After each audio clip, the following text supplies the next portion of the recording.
এবার বলতেছে কি, এই যে ওয়ার্ডপ্রেসটা সেটআপ দিতে বলতেছে, যে ওয়ার্ডপ্রেসটা আমরা নামাইছি সেই ওয়ার্ডপ্রেসটা সেটআপ দিতে বলতেছে। বাট ওয়ার্ডপ্রেস সেটআপ দিতে গেলে আমাদের কিছু জিনিস দরকার। আমরা আমরা এগোই, কন্টিনিউতে গেলে আমাদের এখানে বলবে যে ডাটাবেস নেম লাগবে, একটা ডাটাবেস ইউজার নেম লাগবে, একটা ডাটাবেস পাসওয়ার্ড লাগবে, একটা ডাটাবেস হোস্ট লাগবে, একটা টেবিল প্রিফিক্স লাগবে। তাহলে এইগুলো আমরা কোন জায়গায় পাবো? ওয়ার্ডপ্রেসে সেটআপ দিতে গেলে আমরা এইগুলো লাগবে, তাহলে এইগুলো আমরা কোথায় পাবো?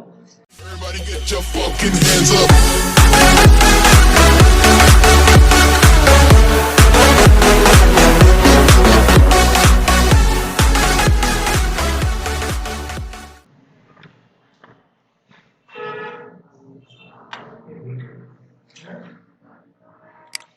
আচ্ছা, ওয়ার্ডপ্রেসের দুইটা সাইট আছে, একটা হচ্ছে wordpress.com, একটা হচ্ছে wordpress.org। এটা হচ্ছে wordpress.com এর সাইট, ঠিক আছে, আর এইটা হচ্ছে wordpress.org। দুইটা কেন? কারণ হচ্ছে এইটা হচ্ছে ব্যাপারটা এরকম, আপনার এখানে ডোমেইন হোস্টিং কিছুই লাগবে না, ওদের কিছু থিম আছে, থিম গুলো দিয়ে আপনাকে ওয়েবসাইট করতে হবে, ঠিক আছে। মানে ওদের কিছু থিম আছে, থিম গুলো সাজানো থাকবে, আপনি খালি এডিট করতে পারবেন, শেষ, অনলাইনে। কিন্তু এখানে কোনো সোর্স ফাইল বা কোড আপনাকে দিবে না। মানে এইটা আসলে আমরা কোনো প্রফেশনাল কাজে ইউজ করা হয় না, ঠিক আছে। এটা বাদ, আমাদের হাতে থাকে wordpress.org।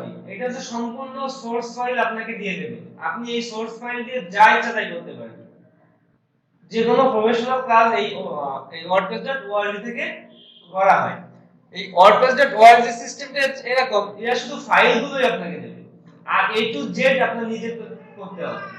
ডোমেইন হোস্টিং থেকে শুরু করে যে ওয়েবসাইটটা আপনি তৈরি করবেন সেটাও আপনাকে করতে হবে, শুধু ফাইলগুলো আপনাকে দিয়ে দেবে, কিছু রেডিমেড ফাইল। আমরা সেই রেডিমেড ফাইলটা ডাউনলোড করি, সোর্স সহ দিয়ে দেবে। দেখেন এই যে ওয়ার্ডপ্রেস ডাউনলোড ওয়ার্ডপ্রেস, বাট ওয়ার্ডপ্রেসের অনেক ভার্সন আছে, হ্যাঁ, ওয়ার্ডপ্রেসের অনেক ভার্সন আছে। এই পর্যন্ত যতগুলো ভার্সন ওয়ার্ডপ্রেস সার্চে তার সবগুলো ভার্সন এই জায়গায় আর্কাইভে আছে, ঠিক আছে। এই দেখেন, 0 থেকে শুরু করে এখন চলে হচ্ছে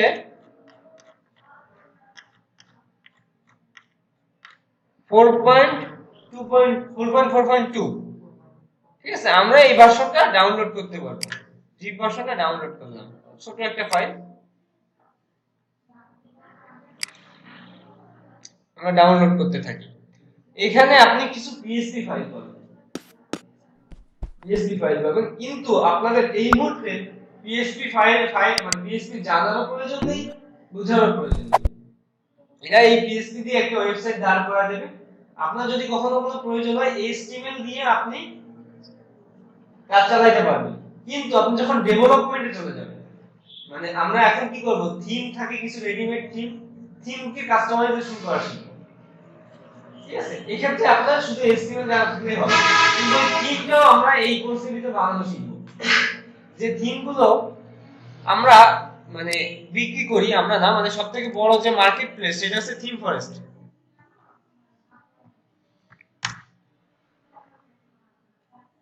থিম ফরেস্ট হচ্ছে সবথেকে বড় মার্কেট প্লেস যেখানে থিম বিক্রি হয়, অনেক প্রিমিয়াম থিম বিক্রি হয়। আরেকটা আছে wordpress.org এর ভিতর এই যে থিমস নামে একটা আছে, এখানে হচ্ছে যারা কাজ শেখে নতুন তারাও এখানে আপলোড করে, এটা ফ্রি, আপনি নামাতেও পারবেন ফ্রি, আপনি আপলোডও করতে পারবেন ফ্রি। বাট আপনি যখন থিম ফার্স্টে আসবেন দেখেন এখানে অনেক থিম আছে।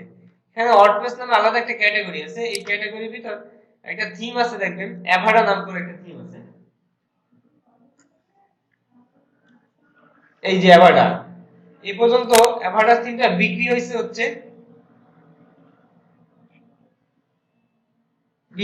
হচ্ছে এই যে, ঠিক আছে। এবং এই থিমটা বিক্রি হয়েছে কত ডলার করে জানেন? $59। এবার চিন্তা করেন এই ব্যক্তি 2012 সালে থিমটা বানাইছে, থিমটা ক্রিয়েট হয়েছে 16 আগস্ট 2012। এই যে 4টা বছরে কত টাকা ইনকাম করছে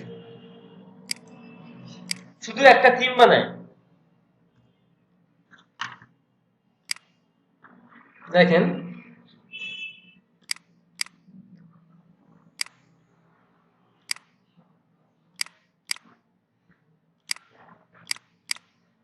$59.50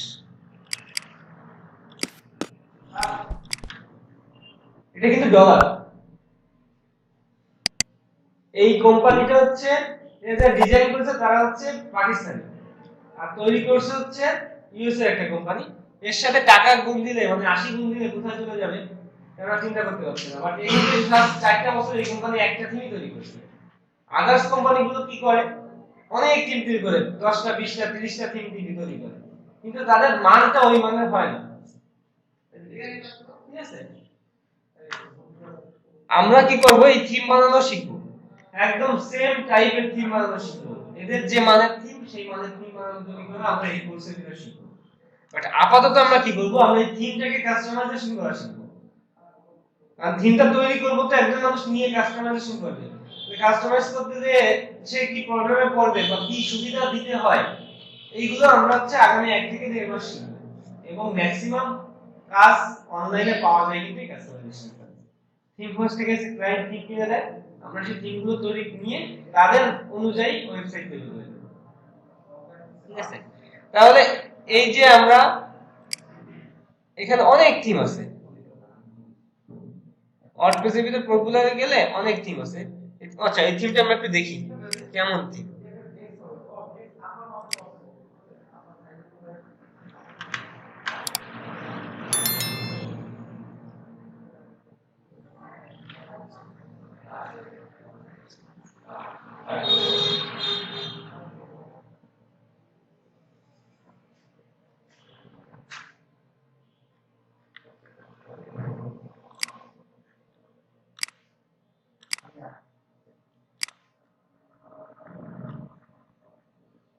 অনেকগুলো ভার্সন আছে থিমের, হ্যাঁ, ফ্যাশন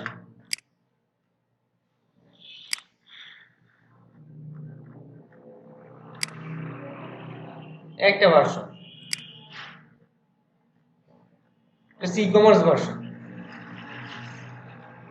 আমরা ই কমার্স ওয়েবসাইট তৈরি করা শিখবো কোর্সের ভিতরে, কিভাবে একটা অনলাইন শপিং ওয়েবসাইট তৈরি করতে হয়, একটা ভার্সন।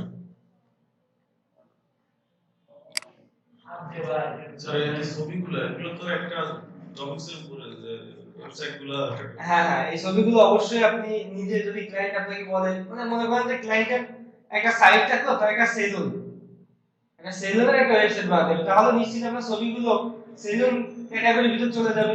তার হেয়ার, তার বিভিন্ন জিনিসগুলো যে সেলুনের যে কাজগুলো হয় সেখানে চলে যাবে। আবার মনে করেন একটা বললো কি যে আমার একটা পার্সোনাল কোম্পানি আছে, আমার কোম্পানি অনুযায়ী তার ওয়েবসাইট হবে, সে তাহলে তার কোম্পানিতে কি হয় ব্যাপারটা এরকম। এখন যদি কম্পিউটার প্যালেসের ওয়েবসাইট আমরা তৈরি করি, তাহলে কি হবে, কম্পিউটার প্যালেসের স্টুডেন্ট, কম্পিউটার প্যালেসের কাজকর্ম, তারপর হচ্ছে তার অফিস, এগুলো নিয়ে ওয়েবসাইট থাকবে।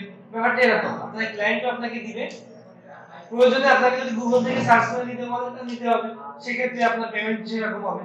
এখন একটা জিনিস আমরা কাজ করবো, আমাকে তো সেই পেমেন্ট দিতে হবে, ব্যাপারটা এরকম। তো এই যে ব্যাপারটা মনে করেন যে আপনার একটা কি আসলো, ফ্যাশন, একটা ফ্যাশন হাউসের একটা ওয়েবসাইট আপনাকে করতে বললো, তাহলে কি করতে হবে, আপনার থিম হাউসের ভিতরে বলতে হবে কি যে ফ্যাশন টাইপের যত থিম আছে আপনার সেই থিমগুলো সার্চ করতে হবে। সার্চ করে ক্লায়েন্টের রিকোয়ারমেন্ট অনুযায়ী যে ক্লায়েন্ট কি কি চাচ্ছে, হ্যাঁ, কিছু ফাংশনালিটি তো অবশ্যই থাকবে, সেই ফাংশনালিটি এই থিমগুলোর ভিতরে আছে কিনা মিলাই আপনাকে এই থিমটা চুজ করতে হবে। প্রয়োজনে আপনার থিমটা কিনতে হবে, ক্লায়েন্টের বাজেট যদি সে তেমন থাকে, অথবা বলতে হবে আপনি এই থিমটা কিনে দেন, ব্যাপারটা এরকম। ঠিক আছে, মূলত প্রফেশনাল কাজ কিন্তু আমাদের এই থিম ফার্স্টের থিমের উপরই নির্ভরশীল। হ্যাঁ, কারণ এরকম একটা থিম যদি আমরা তৈরি করি, যদি আমরা ডেভেলপ করতে চাই, তাহলে এই থিমটার জন্য বাজেট মিনিমাম 700-800 ডলার। তাহলে এই থিমটা আমার করতে আমার প্রায় 15 দিন বা 1 মাস লাগবে, তাও এদের এত সুন্দর মানের হবে না। ঠিক আছে, কারণ এরা হচ্ছে দেখা যাচ্ছে 2 মাস 3 মাস বসে একটা থিম তৈরি করছে, তারপরে থিম ফার্স্ট যে কোম্পানিটা সে ভেরিফাই করছে যে থিমটা কোন কোয়ালিটি, তারপরে তো সে পাবলিশ করছে, মানুষ কিনে নেবে তো শুধু শুধু কিনে নেবে না। তাই সেটা যদি আপনার তৈরি করতে হয় তাহলে আপনার সেরকম 1 মাস টাইম দেওয়া লাগবে, 1 মাস টাইমের চার্জ আপনাকে নিতে হবে। আচ্ছা, আমাদের ওয়ার্ডপ্রেস ইয়াটা নেমে গেছে, আমরা দেখি এখানে কি কি আছে।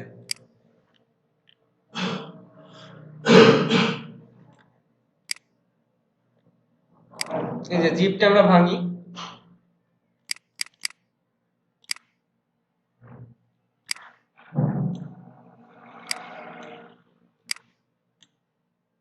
এই যে ওয়ার্ডপ্রেস নামে একটা ফোল্ডারের ভিতর আমাদের সব ফাইলগুলো আসবে। দেখেন এখানে কিন্তু সব PHP file, wp-archive.php, wp-blog-header.php, wp-comment.php, দেখছেন সব কিন্তু পিএইচপি ফাইল আসছে। এই দেখেন বাকিটা কিন্তু পিএইচপি ফাইল, যেখানে আমাদের এইচটিএমএল থাকবে। তো এই পিএইচপি চালাতে গেলে আমাদের কিছু সার্ভারের প্রয়োজন হবে। সার্ভারটা দুইটা সিস্টেম আছে, একটা আছে অনলাইন, একটা আছে অফলাইন। অফলাইন সার্ভারটা কি, আপনি আপনার পিসি কে সার্ভারে রূপান্তরিত করতে পারেন, আবার আপনি অনলাইন থেকে লাইভ যে সার্ভারগুলো আছে কিনতে পারেন। কিনা না, ওটা ভাড়া, ইয়ারলি ভাড়া দিতে হয়, মান্থলি ভাড়া নিয়ে যায়, ইয়ারলি ভাড়া নিয়ে যায়। যখন আপনি সার্ভার ভাড়া নেবেন তখন আপনার দুইটা জিনিস প্রয়োজন হবে, একটা ডোমেইন, একটা হোস্টিং। ডোমেইন আর হোস্টিংটা আমরা বোঝার চেষ্টা করি। ডোমেইনটা হচ্ছে জাস্ট তার অ্যাড্রেস। মনে করুন আপনি একটা বাড়ি কিনলেন, বাড়িটা কিসের উপর তৈরি, একটা হচ্ছে আপনার জায়গার উপর তৈরি করা হয়েছে, আর একটা হচ্ছে ওই বাড়ির একটা অ্যাড্রেস থাকে, তাই না? তাহলে আপনি যদি আপনাকে বলা হয় যে আপনার বাড়ি অমুক জায়গায়, সাপোজ আপনার বাড়ি খালিশপুরে অমুক জায়গায়, তাহলে আমি যদি বলি যে আপনি খালিশপুরে অমুক জায়গায় যান, তাহলে নিশ্চিত আপনার বাড়িতে যেয়ে উপস্থিত হবেন। ব্যাপারটা এরকম। আর আপনার বাড়ি কিন্তু একটা জায়গার উপর তৈরি করা হয়েছে, জায়গার ভাষা না, কিন্তু ঠিক অনলাইনেও কিছু জায়গা স্পেস আপনাকে কিনতে হবে, যেটাকে হোস্টিং বলে। আর ডোমেইনের সাথে আপনাকে সেই হোস্টিংটা লিংক করতে হবে, যেন ওই ডোমেইনে দেখে সার্চ দিলে ওই জায়গায় চলে যায়, যে জায়গাটায় আপনার ওয়েবসাইটটা রাখা আছে। ক্লিয়ার ব্যাপারটা? আপনার মনে করেন আমার ওয়েবসাইটটা ইয়েতে রাখা আছে, পিসিতে আমি রাখছি, মানে এখন কোনো স্পেস নেই, কোনো হোস্টিং। হ্যাঁ, তাহলে আপনি শুধু আপনার পিসি থেকেই দেখতে পাবেন, অন্য কেউ দেখতে পারবে না। যখন আপনাকে অন্যকে শেয়ার করতে হবে তখন আপনাকে লাইভে যেতে হবে। লাইভে যেতে গেলে আপনাকে লাইভ সার্ভার কিনতে হবে, ভাড়া নিতে হবে, মানে স্পেস। আর স্পেস আপনি নিলেন, আপনি রাখলেন, কিন্তু আপনার স্পেসে মানুষ যাবে কিভাবে? তার জন্য কি লাগবে? আপনার ডোমেইন। ঠিক আছে? ডোমেইনটা এক একটা অনুযায়ী, মানে এক একটা যে বলে .com, .net, .org, .me, এরকম আছে, প্রায় 150 এক্সটেনশন আছে। এই এক্সটেনশন অনুযায়ী এর দাম কম বেশি হয়। ঠিক আছে? .com দামটা হয় হচ্ছে 800 থেকে 850, আর একটু বড় বড় কোম্পানি নেয় হচ্ছে 1200-1300 পর্যন্ত নেয়। যত বড় বড় কোম্পানি যারা ট্রাস্টেড বেশি, তারা হচ্ছে বেশি টাকা নেয়, যারা ট্রাস্ট কম, মনে করেন আপনার ডোমেইনটা আপনি একটা কোম্পানির কাছ থেকে নেবেন, আপনার কোম্পানির কাছে আপনার সেই অ্যাক্সেসটা থেকে যায় ডোমেইনে। ইচ্ছা করলে সেই কোম্পানি ইচ্ছা করলে আপনার ওয়েবসাইটটা যদি অনেক পপুলার হয়ে যায়, সে ওটাকে নিজের কবজায় নিয়ে নেবে, সম্ভব না। ঠিক আছে? সো সবসময় কিনতে হবে একটা ট্রাস্টেড কোম্পানির কাছ থেকে, কারণ আমার ওয়েবসাইটটা একসময় ইনকাম করবে। ঠিক আছে? আমাদের একটা ওয়েবসাইট আছে, ওয়েবসাইটটা হচ্ছে গুগল অ্যাডসেন্স এর। তাহলে জ্যাম্প দিয়ে আমরা এখন নিজের সার্ভার তৈরি করতে যাচ্ছি। এর জন্য আপনাকে কি করতে হবে? এই যে জ্যাম্প নামে আমি একটা সফটওয়্যার নিয়ে আসছি, এটা আপনারা নিয়ে নেবেন। তবে এইটার আপডেট ভার্সনটা এটা না, এটা হচ্ছে লো ভার্সন সম্ভবত, কারণ আমি 1 বছর আগে ইউজ করছি, আমি তাই জানি। সফটওয়্যারটা জাস্ট একটা সফটওয়্যার সেটআপ দেওয়ার মতো, কিন্তু খুবই গুরুত্বপূর্ণ সেটআপ দেওয়া, কারণ এটা একবার ভুল হলে উইন্ডোজ না দেওয়া পর্যন্ত ক্লিয়ার হয় না। আর একবার ভুল হলে আপনি কিন্তু সার্ভার, আপনার পিসি সার্ভার হবে না। সো আপনি ভালোভাবে এই জিনিসটা একটু দেখেন। আপনার ওয়েবটা কি একই? হ্যাঁ, ওই ডাব্লু দিয়ে দেবেন। অনটা আপনি প্রেসেন। তবে জ্যামটা হচ্ছে আপনার যে অনলাইন সার্ভারগুলো জ্যাম ইউজ করে, এই জন্য আমি জ্যাম দেখাচ্ছি। নেক্সট দিবেন।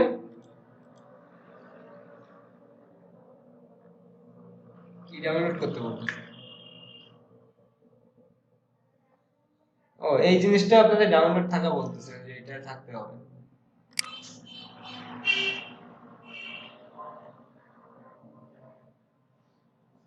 সবার লাগবে না, যার পিসিতে নেই তারই লাগবে।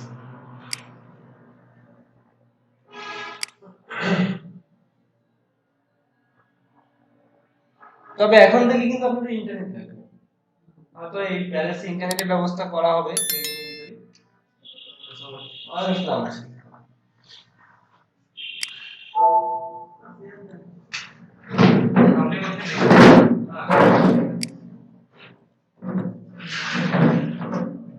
আচ্ছা, এরপরে আমরা জানতে চলে আসছি। জাস্ট আপনাকে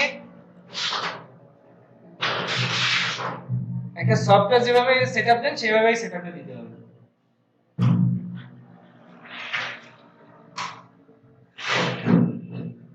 এটা লাগবে না, কারণ আপনারা যখন লাইভ সার্ভার কিনে ফেলবেন তখন আপনারা ওইখানেই সবকিছু করতে পারবেন, এটা প্রয়োজন হবে না, কিন্তু এখন তো লাগবে। আচ্ছা এই যে এবারে এগোই, এখানে চারটায় আপনারা অবশ্যই টিক দিবেন। এরপরে এটা কোন কোন জায়গায় যাবে, মানে কোন জায়গায় লোকেশনটা হবে সেটা সিলেক্ট করে দিয়ে সি ড্রাইভে লোকেশন সিলেক্ট করে দিলে একটা সমস্যা আছে, সেটা হচ্ছে আপনারা যদি উইন্ডোজ দেন, কোনো কারণে উইন্ডোজ মিসিং হলে কিন্তু যে ওয়েবসাইটগুলো করছেন সব হারায় যাবে। বুঝতে পারছেন? যে কাজগুলো করতে সময় সি ড্রাইভটা ফরম্যাট হয়ে যায়, তাহলে স্যার সি ড্রাইভ ছাড়া অন্য একটা ড্রাইভে দিবেন, সেটআপ দিবেন। আমি এখানে ভুলে সি ড্রাইভেই দিয়ে দিই, সমস্যা নেই, কারণ এখন তো আপনাদের এমন কোনো ওয়েবসাইট করা হচ্ছে না। অন্য কোনো ব্র্যান্ডে সেটা তাহলে উইন্ডোজ সেটা দেওয়ার পর সমস্যা হবে না, তাহলে করে ইউজ করে। ফাইলগুলো হারাবে না, আচ্ছা কারণ আপনার ফাইলগুলো হারাবে না, কারণ আপনার উইন্ডোজ সেটআপ করলে হ্যাঁ জ্যাম মতো সেটআপ দেওয়া লাগবে, আপনার ব্যাকআপটা রয়ে যাবে।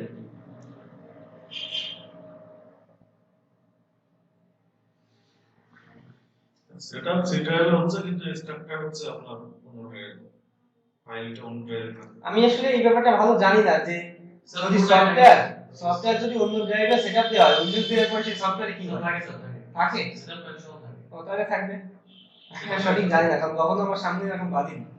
থাকে স্যার এক্সি ফাইল তো থাকে যে কন্ট্রোল এক্সি থাকে। ও আচ্ছা, তাহলে তো এটাও থাকে, তাহলে আদার্স ফাইলেই সেটা দিতে হবে, আদার্স ড্রাইভে।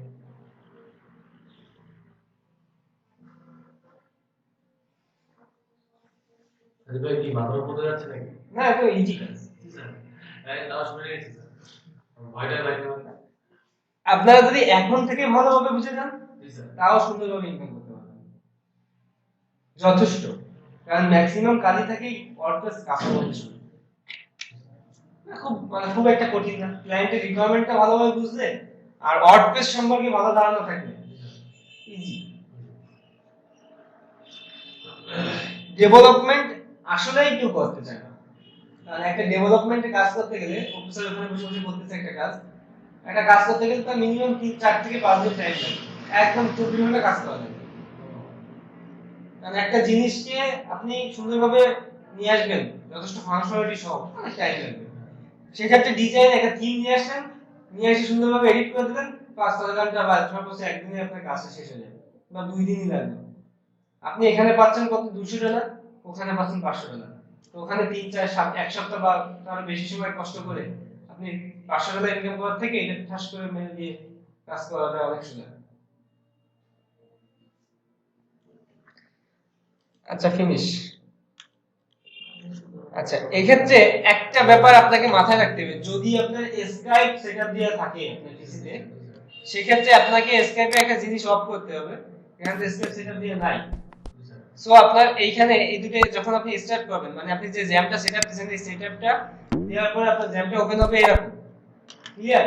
এখান থেকে আপনাকে প্রথম যে তিনটা মানে প্রথম দুইটা আপনাকে অবশ্যই চালু করতে হবে, তিনটা মানে লাস্টেরটা ফাইল যে ইচ্ছা করলে আপনি চালু করতে পারেন, নাও পারেন। প্রথম দুইটা আপনাকে অবশ্যই চালু করতে হবে, কিন্তু এই যখন আপনি স্টার্ট করবেন তখন এখানে স্টপ নামে মানে স্টপ চলে আসবে স্টপ করার জন্য, আর এখানে কিছু পোর্ট দখল করে রাখবে, আপনার পিসির কিছু পোর্ট এই দখল করে রাখবে। কিন্তু স্কাইপ এবং জ্যাম একই পোর্ট ইউজ করে, ঠিক আছে? সেজন্য আপনাকে কি করতে হবে, স্কাইপের পোর্টটা উঠায় দিতে হবে। অ্যাডভান্স থেকে প্রিভিলেজেস না কি একটা আছে, ওখান থেকে যে এখানে একটা কি থাকে ওটা উঠায় দিতে হবে। এটা দেখাই দেব আমি ঠিক ভালো বুঝতে জানি না, এরা ইউজ করে তাই জানি। এই যে পোর্ট, ঠিক আছে? আপনাকে অ্যাপাচি এবং মাইএসকিউএলটা চালু করতে হবে, এবং যখন আপনি এই দুটো চালু করবেন তখন দেখবেন আপনার এই ফোল্ডারের ভিতর সি ড্রাইভের ভিতর একটা ফোল্ডার ক্রিয়েট হইছে, মানে যখন আপনি উইন্ডোজটা মানে জ্যামটা সেটআপ দিবেন, এই যে জ্যাম নামে, এটা আগে ছিল না, এখন তৈরি হইছে। এর ভিতর htdocs নামে একটা ফোল্ডার আছে, htdocs, এই ফোল্ডারটাই হচ্ছে সার্ভার। আপনার পিসি শুধুমাত্র এই ফোল্ডারটাই হচ্ছে সার্ভার। আপনি যদি কোনো কিছু এই ফোল্ডারের ভিতরে এনে রাখেন, এই ফোল্ডারের ভিতরে আপনি ফোল্ডার ক্রিয়েট করে রাখতে পারবেন, যেই ফোল্ডারের ভিতর রাখেন সেটা হবে হচ্ছে আপনার সার্ভার, বাকি ফোল্ডারে কিন্তু কাজ করবে না। ঠিক আছে, সো আপনাকে কি করতে হবে, এই ফোল্ডারের ভিতর যা আছে এটা ইচ্ছা করলে আপনি ডিলিট করে দিতে পারেন, থাকলেও থাকতে পারে, কোনো সমস্যা নেই, এটা কোনো কাজেই লাগে না।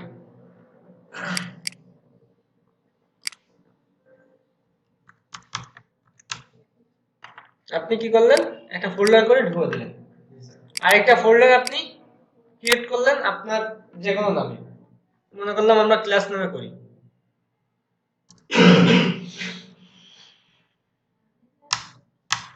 ক্লাস নামে করলাম। এখন আমার কি করতে হবে, আমি তো ওয়ার্ডপ্রেসটা ডাউনলোড করছি wordpress.org থেকে, তাই না? তাহলে সেই ওয়ার্ডপ্রেসটা আমরা এক্সট্রাক্ট করব, এক্সট্রাক্টও করছি সেই সময়, ওইটা নিয়ে আসবো আর কি। তো ডাউনলোডটা হয়েছিল কোথায়?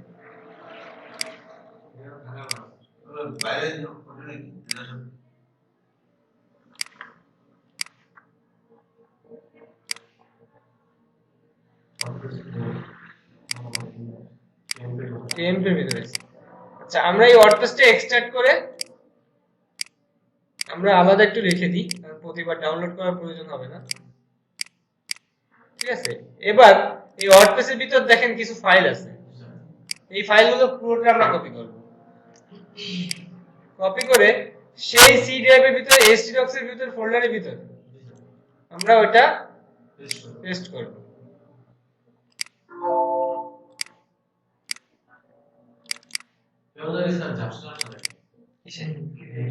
মনিটরটা সুন্দরভাবে করা হবে সম্ভবত।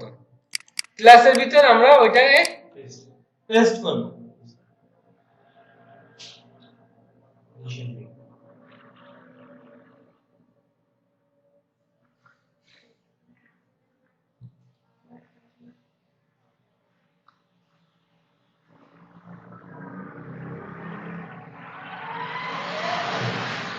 টেস্ট করলাম, আমরা কিসের ভিতরে করলাম, htdocs এর ভিতরে একটা ক্লাস নামে একটা ফোল্ডার দিলাম।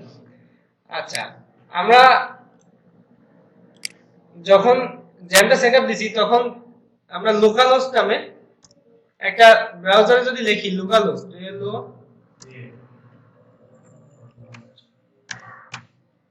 লিখলে এখানে আপনি ওই যে সেই ফোল্ডারটা দেখতে পাবেন, কোনটা, htdocs ফাইলটা। মানে এখন এই মুহূর্তে লোকালহোস্টই হচ্ছে আমার ডোমেইন। যখন আমি লোকালহোস্টে ক্লিক মানে এটা দিচ্ছি তখন কিন্তু আমার ওই ফোল্ডারে নিয়ে যাচ্ছে। ওই ফোল্ডারের ভিতর দেখেন ওল্ড নামে একটা ফোল্ডার আছে, ক্লাস নামে একটা ফোল্ডার আছে, এখন কিন্তু আমরা সেই ফোল্ডারেই চলে গেছি, দেখছেন? তাহলে কি আমরা হোস্টিংটা বুঝতে পারছি যে আমরা ডোমেইনটা লিংক করে দেব ওই সার্ভারের সাথে যে সার্ভারে আমাদের ফাইল থাকবে। ব্যাপারটা এখানে ঠিক সেম। লোকালহোস্ট নামে যদি আমি ক্লিক করি তাহলে আমার ওই ফোল্ডারে চলে যাচ্ছে যে ফোল্ডারটা আমার htdocs এর ভিতর আছে। আচ্ছা, এর ভিতর যে ফোল্ডারটা আছে ক্লাস, আমরা যদি সেই ক্লাসে ক্লিক করি তাহলে আমাদের মূল ডোমেইনটা মানে একদম আমার ক্লাস ফোল্ডারের ভিতর যেতে গেলে আমার ডোমেইনটা কি হবে, localhost ক্লাস। এবার বলতেছে কি, এই যে ওয়ার্ডপ্রেসটা সেটআপ দিতে বলতেছে, যে ওয়ার্ডপ্রেসটা আমরা নামাইছি সেই ওয়ার্ডপ্রেসটা সেটআপ দিতে বলতেছে। বাট ওয়ার্ডপ্রেস সেটআপ দিতে গেলে আমাদের কিছু জিনিস দরকার। আমরা এগোই, কন্টিনিউতে গেলে আমাদের এখানে বলবে যে ডাটাবেস নেম লাগবে, একটা ডাটাবেস ইউজার নেম লাগবে, একটা ডাটাবেস পাসওয়ার্ড লাগবে, একটা ডাটাবেস হোস্ট লাগবে, একটা টেবিল প্রিফিক্স লাগবে। তাহলে এইগুলো আমরা কোন জায়গায় পাবো? ওয়ার্ডপ্রেসে সেটআপ দিতে গেলে আমরা এইগুলো লাগবে, তাহলে এইগুলো আমরা কোথায় পাবো? আমরা ঠিক আবার কি করব, localhost /php my admin যখন আমি php my admin A click করব তখন একটা দেখেন সার্ভার টাইপ একটা জিনিস চলে আসবে। এটা কিন্তু জ্যাম্প সেটআপ দেওয়ার পরে আসছে, আগে না। ঠিক আছে, আমরা যখন লোকাল সার্ভার কিনবো মানে পেইড সার্ভার তখনও php my admin থাকবে সেখানে। তাহলে আমরা php my admin এর ভিতরে এই দেখেন ডাটাবেস, এই যে ডাটাবেস, তাহলে আমরা ডাটাবেসে যে আমরা কি লাগবে আমরা আবার দেখি। একটা ডাটাবেস নাম লাগবে, ডাটাবেস নেম। তাহলে আমরা ডাটাবেসটা ক্রিয়েট করি। আমরা এই যে ডাটাবেস, যখন আমরা ডাটাবেসে ক্লিক করব যে ক্রিয়েট ডাটাবেস, দেখছেন এখানে মনে করেন যে আমার নামে একটা ডাটাবেস ক্রিয়েট করলাম, তুহিন নামে একটা ডাটাবেস ক্রিয়েট করলাম, করলে দেখেন এই সাইডে তুহিন নামে একটা ডাটাবেস চলে আসছে। আচ্ছা, ডাটাবেস আমরা পেলাম। এবার এই তুহিনের ভিতর যখন আমরা ক্লিক করব তখন দেখেন এই প্রিভিলেজেস এর ভিতরে এই যে ইউজার আসছে দেখছেন, এখান থেকে আমরা ইউজার ক্রিয়েট করব। ইউজার নেম আমরা যে কোনো একটা দিতে পারি, যে কোনো নাম দিতে পারি। আমি আবার তুহিন দিলাম, যে কোনো নাম দিতে পারি, এখানে কিন্তু কোনো বাধ্যবাধকতা নেই। এবার কি লাগবে? হোস্ট লাগবে। আমাদের এই যে হোস্ট দরকার ছিল না, ডাটাবেস হোস্ট, আমরা হোস্ট দিব। হোস্টটা কি? আমাদের লোকাল হোস্ট।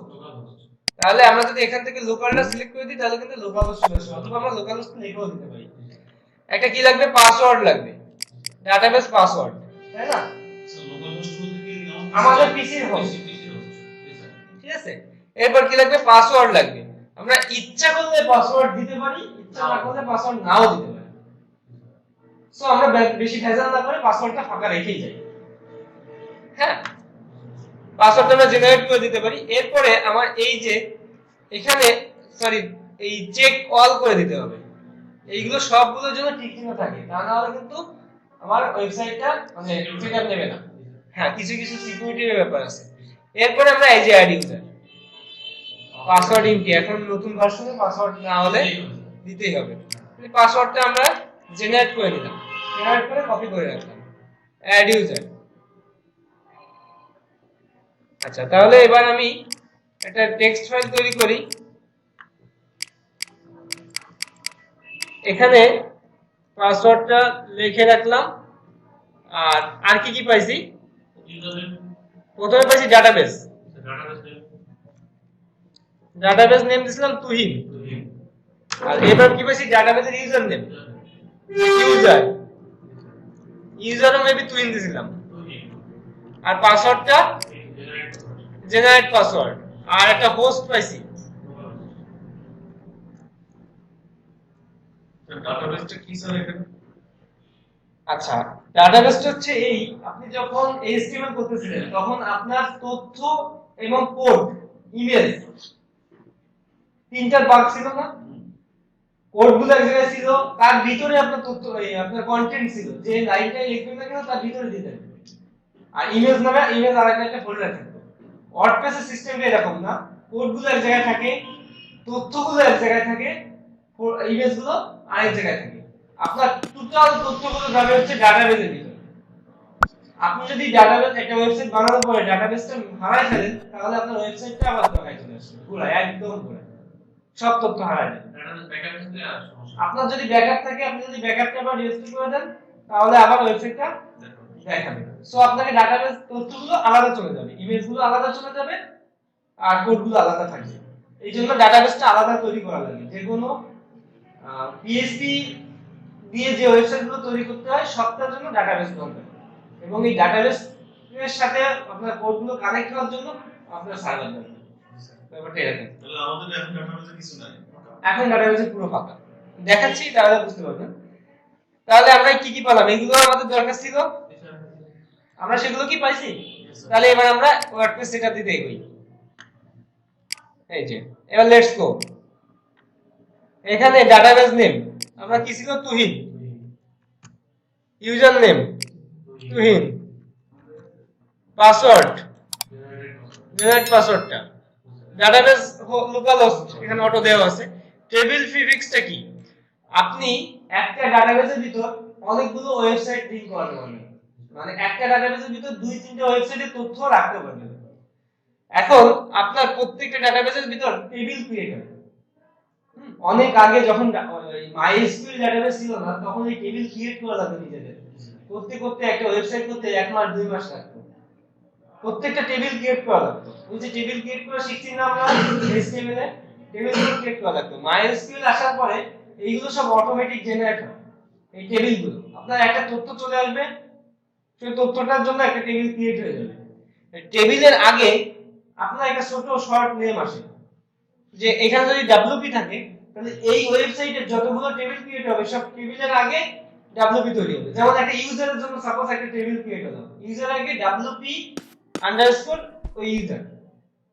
ব্যাপারটা এরকম। এখন মনে করেন আপনি 5টা ওয়েবসাইটের জন্য একটা ডাটাবেস ক্রিয়েট করছেন, তাহলে কি হবে? যদি আপনি টেবিল প্রিফিক্সটা আলাদা আলাদা করে দেন, ওই ওয়েবসাইটে তো ইউজার থাকবে, এই ওয়েবসাইটে ইউজার থাকবে, ইউজার তো সব ওয়েবসাইটে থাকবে। তাহলে আপনার ওই ইউজারের আগে যে টেবিল প্রিফিক্সটা আলাদা আলাদা ওয়েবসাইটের জন্য আলাদা আলাদা করে দিতে পারবেন। ব্যাপারটা বুঝতে পারছেন? আপনার নিজের দুইটা ওয়েবসাইট থাকবে, একটা আপনার পার্সোনাল ওয়েবসাইট, একটা আপনার কোম্পানি ওয়েবসাইট। আপনি কি করলেন? পার্সোনাল ওয়েবসাইটের আগে পি দিয়ে দিলেন টেবিল প্রিফিক্সটা, আর কোম্পানি ওয়েবসাইটের আগে সি দিয়ে দিলেন। তাহলে আপনি কিন্তু কোন টেবিলটা কোন ওয়েবসাইটের জন্য এটা কিন্তু আপনি ভাগ করতে পারতেছেন। টেবিল প্রিফিক্সটা এই কারণে দরকার। এখন এইটা লাগতো হচ্ছে অনেক আগে, কারণ অনেক আগে কি করতো কি, যে আপনি হোস্টিং কিনবেন সেখান থেকে ডাটাবেস গুলো লিমিট করে দিয়ে থাকতো, যে একটা এই হোস্টিং এ 5টা বেশি ডাটাবেস ক্রিয়েট করতে হবে, ঠিক আছে? এই জন্য ওই একটা ডাটাবেসের ভিতরেই ওই ঢুকানো লাগতো সব। কিন্তু এখন হোস্টিং গুলো অনেক অ্যাডভান্স হয়ে গেছে, এখন আনলিমিটেড ডাটাবেস ক্রিয়েট করতে দেয়। সো এখন কেউ একটা ওয়েবসাইটের জন্য দুইটা ওয়েবসাইটের জন্য একটা ডাটাবেস ক্রিয়েট করে না, আনলিমিটেড আছে, আমি আলাদা আলাদাই করলাম, ঝামেলা মুক্ত। এই জন্য টেবিল প্রিফিক্সটা অতটা ইম্পর্টেন্ট না, এটা থাকলে এরকম ফেলা আপনি সাবমিট দিবেন। যদি ওইগুলো সঠিক না থাকে তাহলে এই জায়গা থেকে সামনে এগোবে না, ওগুলো সঠিক থাকা লাগবে।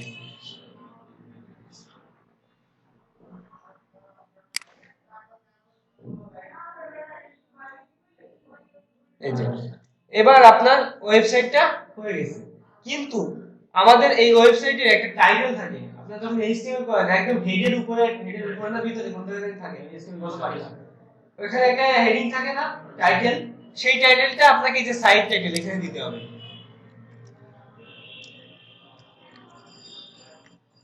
ওয়েলকাম দিলেন। ইউজার নেম, যেহেতু এটা একটা মানে ভিতর থেকে সিএমএস সাইট, এটাকে আপনাকে ভিতরে কি করতে হবে, আপনি এডিট করতে পারবেন, সেটা আপনি সবাই ধরে এডিট করতে পারবেন না। আপনার তো নিশ্চিত একটা আইডি পাসওয়ার্ড থাকবে, যেটার ভিতরে ঢুকে আপনি এডিট করতে পারবেন। তার জন্য আপনাকে একটা আইডি আর একটা পাসওয়ার্ড দিতে হবে। এইটার সাথে কিন্তু আগে যে আইডি পাসওয়ার্ড গুলো দিবেন এর সাথে কিন্তু কোনো সম্পর্ক নেই, এটা সম্পূর্ণ আলাদা। একটা ওয়েবসাইটে 10 জন 15 জন 20 জন এমনকি আনলিমিটেড ইউজার আপনি তৈরি করতে পারবেন। সাপোজ একটা নিউজপেপার সাইট আপনি করবেন, নিউজপেপার সাইটে কি আলাদা আলাদা সেক্টর থাকে না, sports sector, national sector, international sector, তার আলাদা আলাদা থাকে না। আপনি কি করতে পারবেন, আলাদা আলাদা সেক্টরের জন্য আলাদা আলাদা ইউজার করে দিতে পারবেন, যে তোমার নিউজগুলো তুমি দিবা, তোমার নিউজগুলো তুমি দিবা, আনলিমিটেড হতে পারে। সো আমরা একটা ইউজার নেম করব অ্যাডমিন, যে কোনো কিছুই করতে পারবেন। পাসওয়ার্ডটা এরা স্ট্রং পাসওয়ার্ড দেওয়ার জন্য একটা অটোমেটিক পাসওয়ার্ড দিয়ে দিছে, বাট আপনার এই পাসওয়ার্ডটা আপনি এখন ইউজ না করলে চলবে। যখন ক্লায়েন্টের সাইট করবেন তখন আপনি দিলেও চলবে, ঠিক আছে? আপনার একটা ইমেল থাকার দরকার, যে ইমেলটা আপনি মানে পাসওয়ার্ডটা যখন হারায় ফেলবেন তখন রিসেট করার জন্য পাসওয়ার্ডটা আসে, কিন্তু রিসেট কিন্তু লোকাল হোস্টে হবে না, রিসেট হবে কিন্তু লাইভ হোস্টে। বুঝতে পারছেন? এখানে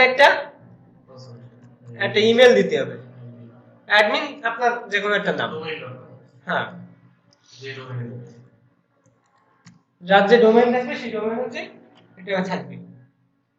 এবার ইনস্টল দিলেন।